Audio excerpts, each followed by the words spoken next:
So far, I have looked at a handful of maps in the original Star Wars Battlefront game from 2004. We've seen what I think are some of the best, some of the most iconic locations, and there are still many more to look at. Out of the 17 maps in this game, I don't think any of them are bad, but I do think that some have issues that cannot be ignored when discussing them. A lot of maps have quirks, but sometimes a quirk can become a detriment depending on the scenario. And I want to take a look at one such map today. It's hard to remember sometimes that the first Battlefront game predates Revenge of the Sith, meaning the planet of Kashyyyk was not somewhere we had seen in the movies. Sure, it had long been an established part of Star Wars, the home of Chewbacca, and at one point intended to be the climax of Return of the Jedi. But we never saw the planet definitively on the big screen. Yes, it was in the infamous holiday special, but that was it. So seeing Kashyyyk in Battlefront was still a fairly big deal. Not on the same level as something like Rinvar and its pure EU origins, but still neat. Especially since we knew Kashyyyk was coming in the next film just a few months later.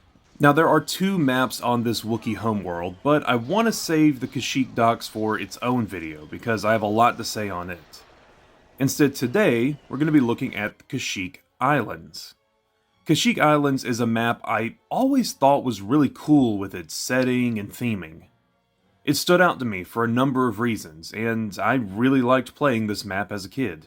Getting older and coming back to it with a critical eye, there are parts of this map I never noticed before. Aspects I never picked up on as a child playing on easy difficulty.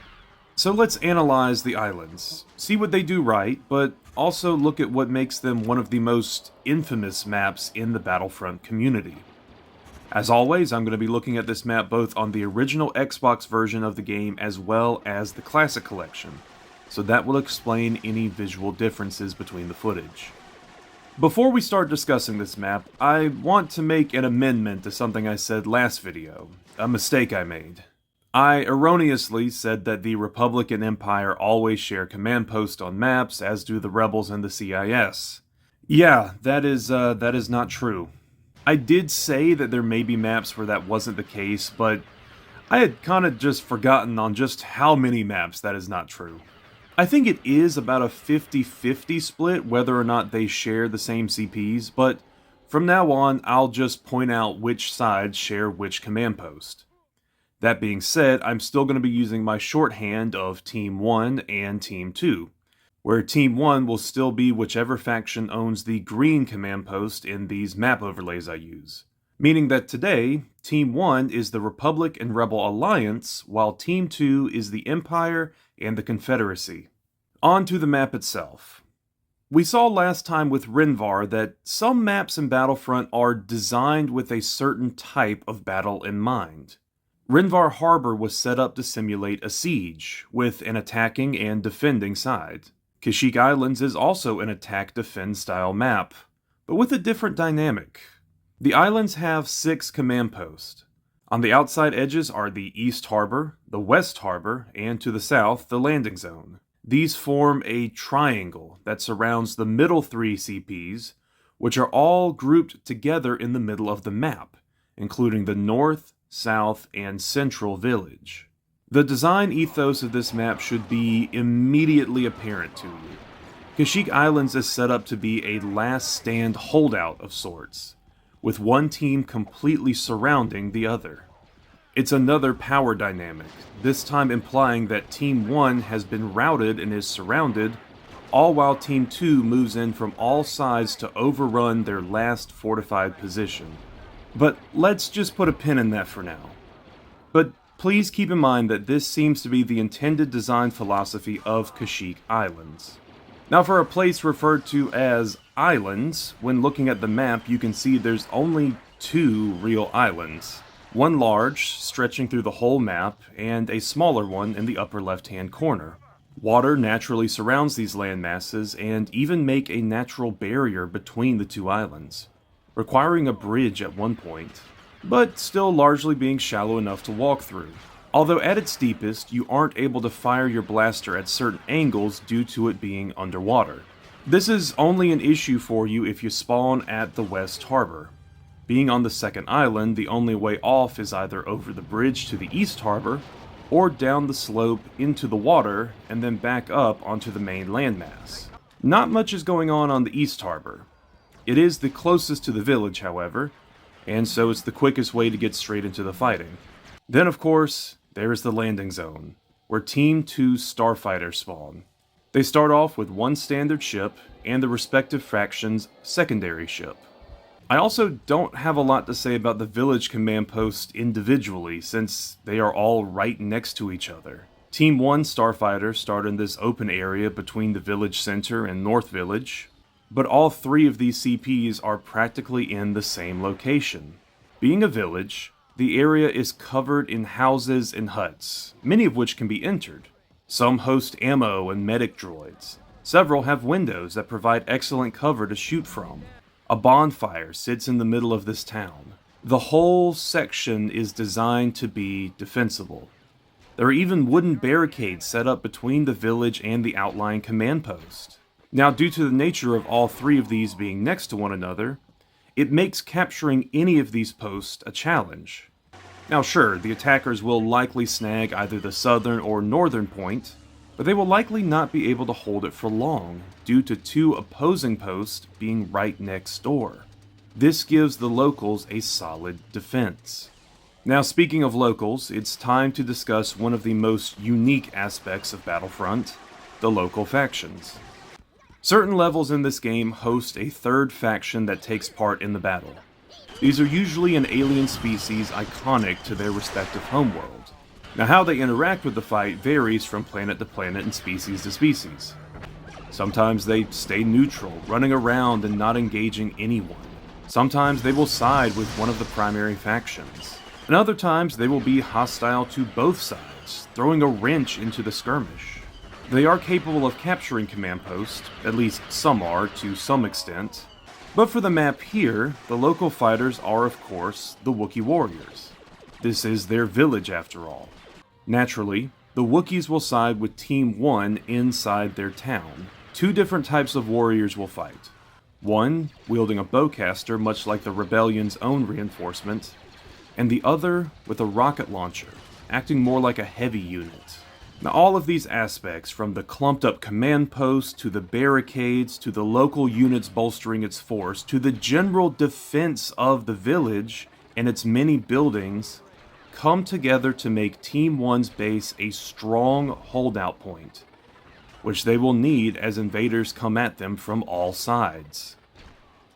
At least, that would be the case if the matches on Kashyyyk Islands ever played out that way. Hopefully I've proven my point about the general idea behind this map. The developers' intentions of creating a battle with a disadvantaged and surrounded army being pelted from all sides. I mean, it shouldn't take that much convincing. Just look at the map. There was a vision for this level. But not all visions come to pass. For everything that Battlefront does right, I don't think it's controversial to say that this game's biggest flaw is its lack of balance. I'm not saying that every single aspect of this game is unbalanced. I'm not even saying that being unbalanced is automatically a unforgivable bad thing. To tell you the truth, I'm really not a fan of how every single modern game gets balanced into oblivion. I understand why multiplayer games need to do this, but when even single-player and PvE developers hit their games with severe nerfs for the sake of balance, I just don't understand it. Granted, I grew up in an era where game updates were not a common thing, and you were stuck with what you got. I also am not trying to bemoan modern game decisions or older philosophies. Both have their pros and cons, but I am getting severely sidetracked. Sorry about this ramble. Back to Battlefront, anyone who has played this game long enough will tell you that this may just be the single most unbalanced map in the entire game. In fact, it is widely agreed upon that the greatest challenge in Star Wars Battlefront is winning on Kashyyyk Islands as the Empire on hard difficulty. Let's take a look as to why that is. Firstly, notice how I went into detail about all the different defensive measures that Team 1 has. By contrast, the only advantage for Team 2 is having the enemy surrounded. But what that means is not a continuous assault from all sides, but rather a single, overly unified force battling against an army spread thin over 3 different fronts. Team 2 also has no extra firepower, such as tanks or more starfighters. Nothing offsets the added firepower of Team 1's Wookiee allies. Also, killing the local faction does not count towards diminishing your enemy's unit counter, meaning that you may have several eliminations, but only a few of them actually matter. As for why the Empire specifically has a hard time here, well, let's go over a few of those reasons. From a visual standpoint, most of the Rebel units have camouflage. With the exception of the pilot and the heavy, Team 1 will all be wearing some combination of brown, tan, and green, the same colors as the environment around you. There is tall grass, bamboo, and terrain changes that can help the Alliance members stay hidden. Wookiees can blend in too. Now obviously this doesn't make them invisible, but in the low lighting of especially the older console version, it's enough where you might just hesitate long enough to get caught off guard. The Empire also largely wears white, which stands out, but that's really only a factor against real opponents, not the AI. The Empire's starfighters are also at a disadvantage here. Compared to the Rebel, Clone, and Droid ships, TIE fighters are very tall and awkward rather than being compact and sleek. And since the ships spawn behind a group of buildings, one of which has a very pointed roof, you're going to have to be mindful of that hitbox as you fly out. Now, it's not so much a problem for you, the player, as it is for any computer companions who want the take to the skies. Then there's the TIE Bomber. Now, this is a fun map for bombers, since you can glide overhead and drop your payload onto the battle below. You likely won't get too many kills, but it is something very fun to do. And since the rebels are all clustered together in the middle of the map, it should be easy pickings. So what is the problem? Well, the numerous structures can provide cover for the rebels to some extent, but that isn't the main issue. Look at the Y-Wing here. It allows you to fly, shoot your primary cannons, and drop your bomb payload all from the pilot's seat. The TIE Bomber, on the other hand, requires you to switch to the co-pilot seat in order to drop your bombs. Not only is this inconvenient, but if you have a comm player in the ship with you, they're never going to drop the bombs when you want them to. And if you switch places, well, now that computer player is the one flying. And let me tell you, they graduated from the Helen Keller Institute of Aviation. This isn't even the only problem with flying, as the map's maximum height is extremely low. Whereas on Bespin platforms you had a wide open air to fly in, Kashyyyk Dock's airspace is very low to the ground. Now this is a disadvantage for every faction, as it means that any strafing run is going to be short-lived and ineffective. But for the Empire specifically, you have a higher likelihood of clipping the top of a building, or the absurdly high bamboo shoots, which yes, will kill you in your starfighter, all because you have these massive wings pointing down. It is also worth noting that the Y-Wing is a beast, with slow firing but high damaging primary cannons that will shred your ship in the little maneuvering room you have. For some reason, enemy Y-Wing pilots are extremely accurate, so if you want to last long in the air, you do have to target them. But again, that draws your attention away from the ground battle, where you could be getting more kills.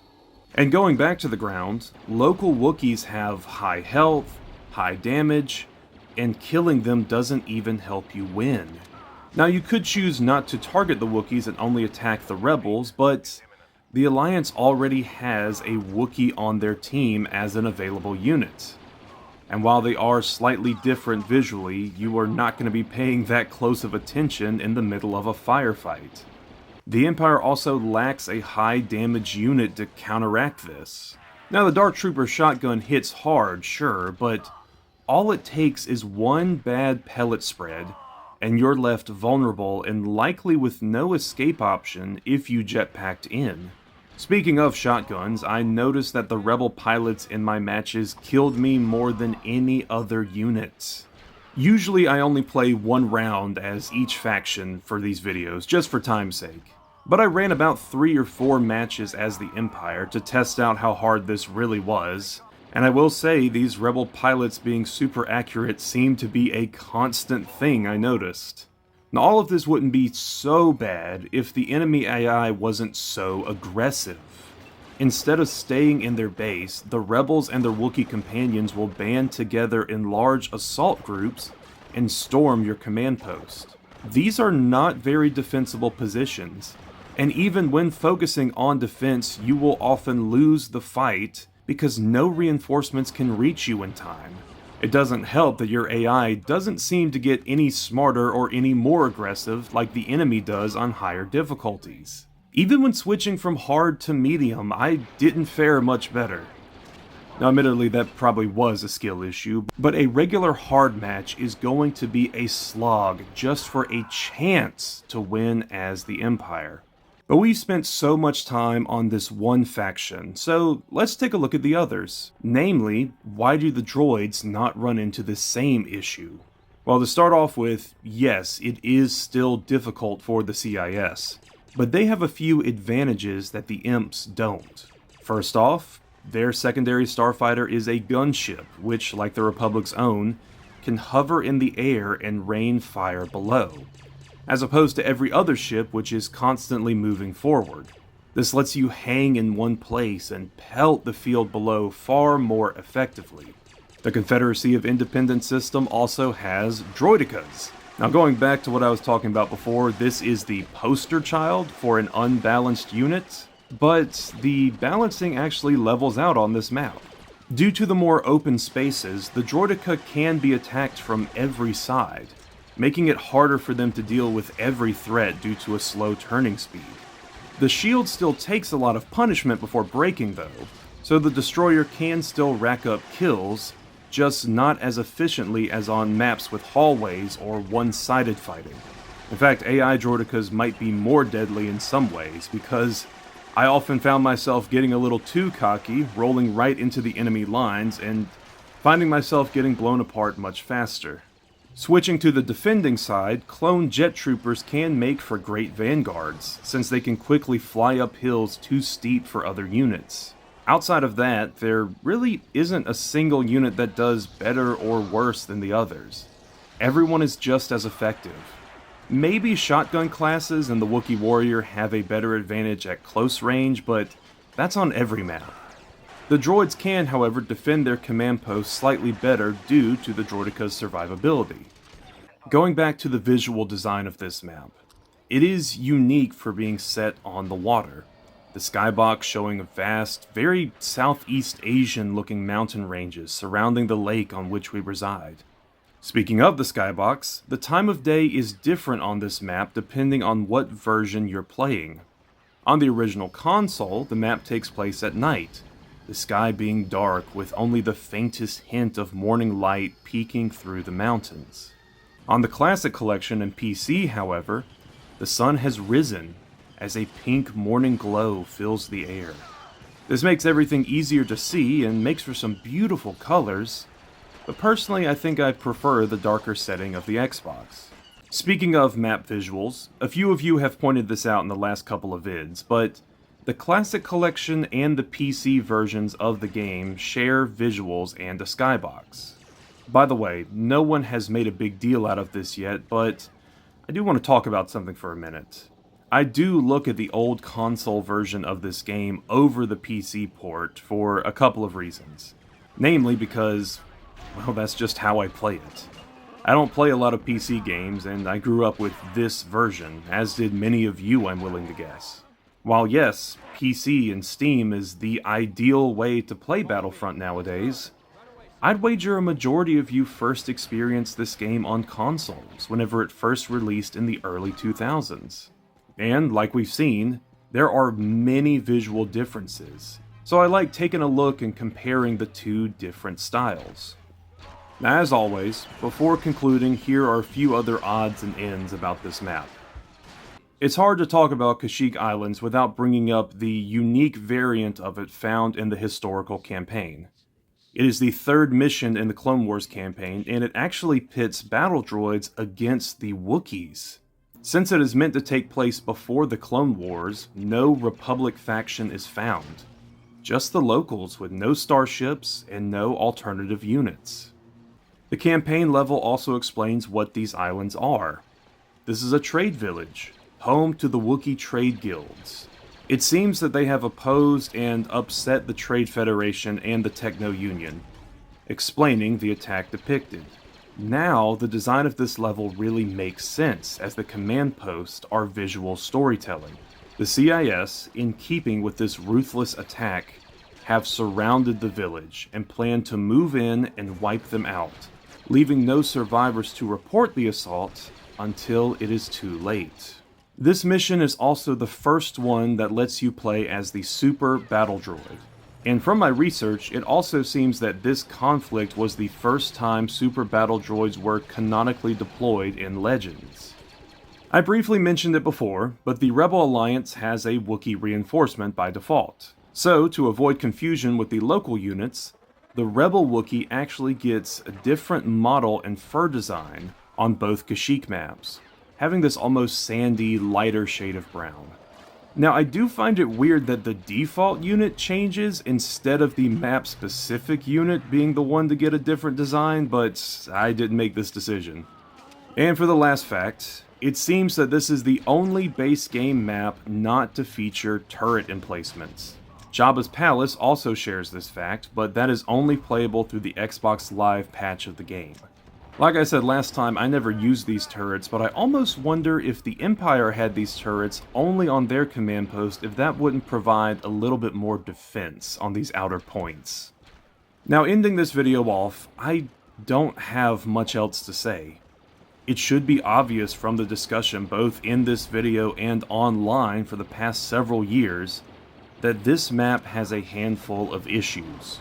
Proper balancing was not done. You almost get the impression the devs thought Team 1 in the village were the ones who would be needing help due to the wide variety of defenses they have, but in outfitting them with so much, their base becomes a nigh unconquerable fortress. With all this being said though, think back on what I said at the start of the video. Growing up, I loved this map. In fact, I would choose to play this map more than the other Kashyyyk map in this game. Now, is that still the case? No, I can see the problems. But I also see the intended vision. And I can't lie, it is fun being the defending Team 1, holding up in the village and beating back the attackers.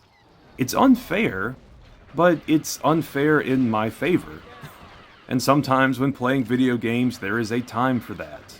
There's also a time for unfair balance against you, I would say. The map now has this mythic status as the final challenge in Battlefront. If you can win as the Empire, you get bragging rights. You get to prove you are one of the elites. It's nice to know this game has an ultimate challenge for those who want to attempt it. And if you don't want that challenge, that's fine too. I play Battlefront to have fun. Sometimes fun means pushing myself. And sometimes fun means living out a power fantasy. While flawed, Kashyyyk Islands still holds a place of prominence in Star Wars Battlefront. But what do you think of Kashyyyk Islands? Do you still enjoy playing this map even with some of its issues? Are you one of the few who've beaten it on hard difficulty? Let me know in the comments below. Thank you so much for watching this video, including the other Battlefront map analysis videos I've done so far. You guys seem to really enjoy them, but I think that probably has more to do with it just being a video about Battlefront than it has anything to do with me. But I'm not going to look a gift tauntaun in the mouth. Leaving a like and a comment encourages me to get these videos out faster. If you want to check out some of the other analysis type videos I've done, I'll have a playlist in the description below. Some of them are very old videos with not great audio quality, but you get what you get. In fact, if I could recommend some quicker videos I did, I would recommend these two right here. In this one, I looked at a handful of literary references that can be found in video games, including one in Battlefront 2. And this one was done in a similar vein, but now looking at biblical references found in games. If either of those sound interesting to you, then please go check them out. But otherwise, thank you guys so much for watching this video, and I hope to see you in the next one. Bye bye.